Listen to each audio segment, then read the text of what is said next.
Welcome to this week's Indie Artist Music Hustle with Blind Intelligence. I am your host, Miss Bronny, and I always seek to give you exquisite cranial repertoire. This week, I want to talk with you a little about taking a mental health break when in the entertainment industry. And I kind of touch on this from time to time because I feel like it's important. I look at all of the stories in the entertainment news cycle and I ponder about how some are making it mentally being the topic of the news cycle. I know everybody has been talking about J-Lo, which is being accused of stealing, narcissism, and causing the death of a TikToker, allegedly. I know that this may not be of a larger scale, but a YouTuber by the name of Danny the Truth Teller has, in my opinion, been harassing Jaguar Wright. In this case, I think Danny has went a little bit too far and is showing some immaturity because it started off with her. I don't even know how the beef really started, but it was like very petty, and it's like now every broadcast that she does is picking with Jaguar, and some things I think that you can just leave behind. Leave it behind if you have exposed the truth. Now, when Danny covered Nosy Ho's ass, I was all for it because she was exposing Nosy for harassing and lying on Monica from All About the Tea. So I'm sure Jaguar has more pressing things that would require a mental health break. But someone constantly, I would just say, harassing and belittling you on social media should qualify for a break. Then there's the beef with Quavo and Chris Brown. I think Chris Brown is okay. I don't know how Quavo feels. But Quavo being a rapper, being ethered in a rap song by a singer would have some type of effect on the mental health, I would think. I'm not sure why there's a beef between these two, but it's refreshing that Chris used a different, I would say, unexposed talent to stand out, and I liked it. I know that J. Cole, Kendrick, Lamar, and Drake have something going on, but the issue, I would say, with somebody who don't have a dog in the fight, that stood out to me was the AI version of Tupac's voice in this diss song. Me, myself, I think that was not a good move to play with a rap legend's legacy and some bullshit that does not have anything to do with his life on Earth. Or if he was on Earth, would he even be involved in that? I think that right there was like a really bad move. The point is the backlash and the mental health stress that could come behind public ridicule. By now, I feel like the situation with Puffy possibly has him stressed mentally. I think anybody else would be stressed mentally unless he knows something that we don't know. We probably do, but knowing some other things, maybe people are exaggerating or maybe it's more things coming down the pipeline, but I'm pretty sure that he is stressed. Being on the negative end of an entertainment news cycle is not the only reason that an entertainer needs a mental health break. I remember when Sherry Shepherd was hosting for the Wendy Williams show. And I think it was when they was getting ready to make like their final announcement about who they were going to choose to host the show. I guess we'll start her own show or whatever. I don't know exactly how that went. But she had to have a gallbladder surgery. And I had my gallbladder removed. And the recovery is not a piece of cake. But she like returned the next day. And I think in this case it may have been some mental health stress forcing her to get out and forcing her to get well, because I think that was ridiculous that anybody, you didn't have to make the decision right there. And I think that it feeds into that black people can take more than any other race and that they're tough and they can take more pain and all this ridiculous bull crap. But that right there by her I don't see why they couldn't say, well, you just had this emergency surgery. It's called emergency.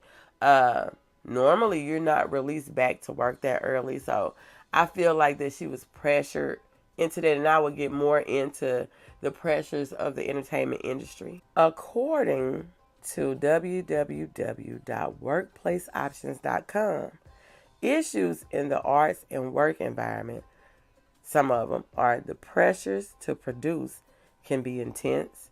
So I feel like that in that Sherry Shepherd situation, it was like the pressure to be there, to show that you can be there, to take over this and the big things that could happen. No, so in my opinion, on that situation, bullying and harassment are common. Rates of depression, anxiety, and burnout are far higher than those in the workforce as a whole. Additionally, Harvard Psychiatry and Mental Health wrote an article titled Mental Health and the Entertainment Industry. In the article, it says in 2019, about 47.6 million adults in the United States lives with a mental illness.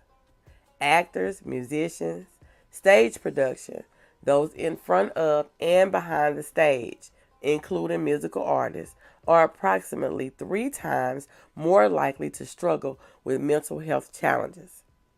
And a study out of the United Kingdom shows that rates of suicide and suicidal thinking increases, depression increases, anxiety, and substance abuse are significantly higher among entertainment professionals than general population. I promise when reading this article, I thought about the term that people came up with, Hollyweird.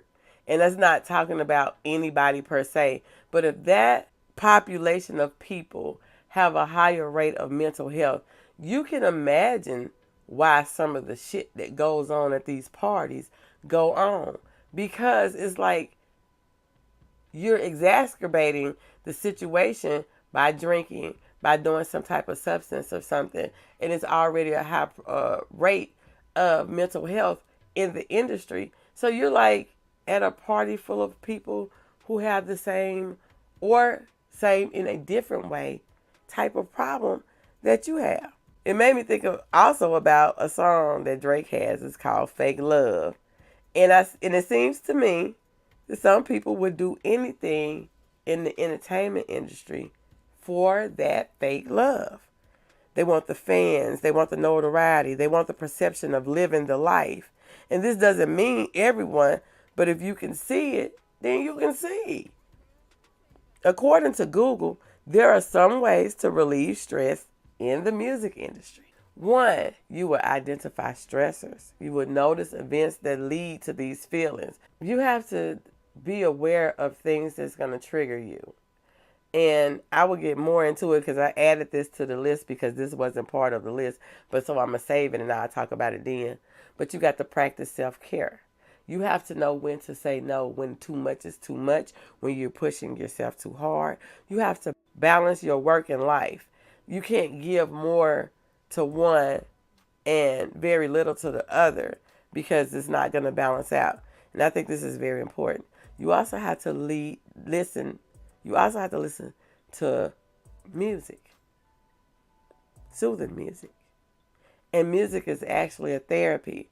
I was talking, I can't remember if it was an interview or it was a conversation that I was having with someone, but I was asking about music therapy, and they was adamant about music is not therapy. Music is a profession. It's a job. Well, in the counseling world, we have something called music therapy. But you also have to read the energy. And I feel like that the person might not have been receptive to me at that particular time. You have to practice mindfulness, and that's what I had to do. Why get in an argument with this person if they're not ready to receive? You have to take time off from work. Like I said, you can't give more to one than the other. And I'm going to add this last one. Take a break from social media. And that's why I'm moving back to identify those stressors. If some things that people say to you on social media is going to be a trigger for you, you might want to take a break from that. Hire a social media manager or schedule posts because you still have to be relevant and active on social media, but that don't mean that you have to have that personal interaction with people. You can take a break from the personal interaction aspect of social media. So I'm going to leave you with this. Being in the public eye is stressful enough. The pressure to succeed, the need to be likable, the need for subscribers and like and share and do all of this, coupled with a double-edged sword called social media, plus the high rate of mental health related issues in the entertainment industry, and the high rates of substance abuse, know when to step back and practice self-care, which seems to be lacking at times while working in the entertainment industry. That's my advice. Remember to like, share, and subscribe to Indie Artist Music Hustle with Blind Intelligence. We stream live on social media. You can find the podcast on our podcasting platforms and merch and services at blind-intelligence.com. I'll see you next week. Bye. Hey girl, let me tell you about this podcast. Girl, everybody has a podcast these days. But this one interviews new and interesting indie artists. It's called Indie Artist Music Hustle with Blunt Intelligence. Really? Where can I find it? It's on all podcasting platforms, streams live on social media, and on rpentradio.com. What'd you say it was called again? It's called Indie Artist Music Hustle with Blunt Intelligence. Girl, I'm gonna have to check her out. Give it a check, girl.